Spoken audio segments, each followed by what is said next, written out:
काबुल और कंधार पर हवाई हमले, air strikes in heart of Afghanistan. 27 फरवरी 2026 को पाकिस्तान एयरफोर्स ने अपनी अब तक की सबसे बड़ी कार्रवाई करते हुए अफगानिस्तान की राजधानी काबुल और तालिबान के गढ़ कंधार पर भारी बमबारी की। पाकिस्तान का दावा है कि उसने ऑपरेशन गजब लिल हक के तहत टीटीपी और तालिबान के 22 सैन्य ठिकानों को तबाह कर दिया है। काबुल में सुबह के वक्त हुए इन धमाकों से पूरी दुनिया में हड़कंप मच गया है।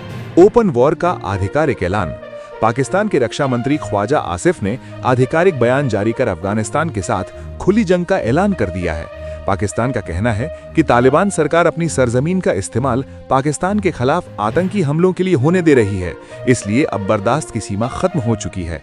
ये पहली बार है जब पाकिस्तान ने तालिबान शासन को सीधे युद्ध की धमकी दी है। तालिबान का पलटवार, पाकिस्तानी चौकियां कब्जे में। जवाब में अफगान तालिबान की सेना ने डूरन लाइन पर पाकिस्तान की 19 से 27 सीमा चौकियों, चेक पोस्ट्स पर कब्जा करने को दावा किया है। तालिबान के प्रवक्ता ज़बीहुल्लाह मुजाहिद के अनुसार उनके लड़ाकों ने पाकिस्तानी सीमा के भीतर घुसकर भारी हथियारों और सैन्य वाहनों को अपने कब्जे में ले लिया है। इस जमीनी लड़ाई में अब तक दोनों ओर से सैकड़ों सैनिकों के मारे जाने की खबरें आ रही हैं। डूरन लाइन पर भारी गोलाबारी।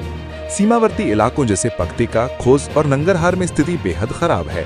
यहाँ दोनों देशों की सेनाएं एक दूसरे पर मोर्टार और आर्टिलरी गन से हमला कर रही हैं। स्थानीय नागरिक अपना घर छोड़कर सुरक्षित इलाकों की ओर भाग रहे हैं। तोरखम और चमन जैसे बड़े बॉर्डर गेट्स को अनिश्चित काल के लिए सील कर दिया गया है। डूरन लाइन का 130 साल पुराना विवाद। ये सिर्फ आज की जंग नहीं है, बल्कि 1893 में ब्रिटिश राज के दौरान खींची गई एक लकीर का नतीजा है। अफगानिस्तान इस बॉर्डर को कभी नहीं मानता, क्योंकि ये पश्तून जनजाति को दो देशों में बांटता है। वीडियो में समझाएं कि कैसे ये काल्पनिक रेखा आज दक्षिण एशिया का सबसे बड़ा डेथ जोन बन गई है।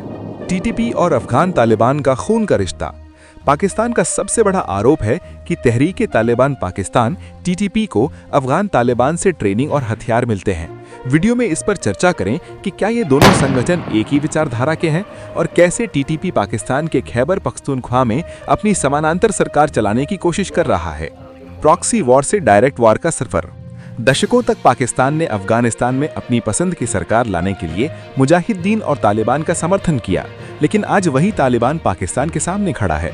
इसे पालतू सांप का दसना वाली थ्योरी के साथ समझाएं कि कैसे पाकिस्तान की अपनी पुरानी नीतियां उस पर भारी पड़ रही हैं। अमेरिकी हथियारों का तालिबानी इस्तेमाल। 2021 में अमेरिका के जाने के बाद अफगानिस्तान में करीब $7 अरब के आधुनिक हथियार छूट गए थे। आज तालिबान उन्हीं night vision goggles, M16 rifles और बख्तरबंद गाड़ियों का इस्तेमाल पाकिस्तानी सेना के खिलाफ कर रहा है। ये तकनीक का मुकाबला जज्बे से होने वाली जंग है। पाकिस्तान की आर्थिक बर्बादी और युद्ध का बोझ। पाकिस्तान पहले से ही IMF के कर्ज और भारी महंगाई से जूझ रहा है। एक दिन का युद्ध का खर्च करोड़ों में होता है। वीडियो में विश्लेषण करें कि क्या पाकिस्तान की गिरती अर्थव्यवस्था इस लंबी जंग को झेल पाएगी या ये देश के भीतर एक बड़े गृह युद्ध को जन्म देगा। चीन का CPEC प्रोजेक्ट और सुरक्षा का खतरा। चीन ने पाकिस्तान में अरबों डॉलर लगाए हैं, लेकिन उसके इंजीनियरों पर लगातार हमले हो रहे हैं। अगर अफगानिस्तान के साथ युद्ध बढ़ता है तो चीन का one belt one road project ठप पड़ सकता है। क्या चीन इस युद्ध को रोकने के लिए पाकिस्तान को फंडिंग रोक देगा? पश्तूनिस्तान आंदोलन और पाकिस्तान का डर। सीमा के दोनों ओर पश्तून आबादी रहती है।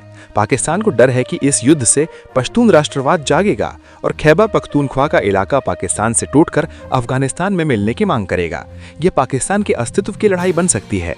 भारत की भूमिका और रणनीतिक चुप्पी। भारत इस पूरे मामले पर शांत रहकर नजर बनाए हुए है। अफगानिस्तान के साथ भारत के ऐतिहासिक संबंध अच्छे रहे हैं। वीडियो में इस एंगल पर बात करें कि क्या पाकिस्तान इस युद्ध का दोष भारत की खुफिया एजेंसी रॉ पर बढ़ने की कोशिश करेगा ताकि अपनी जनता का समर्थन हासिल कर सके।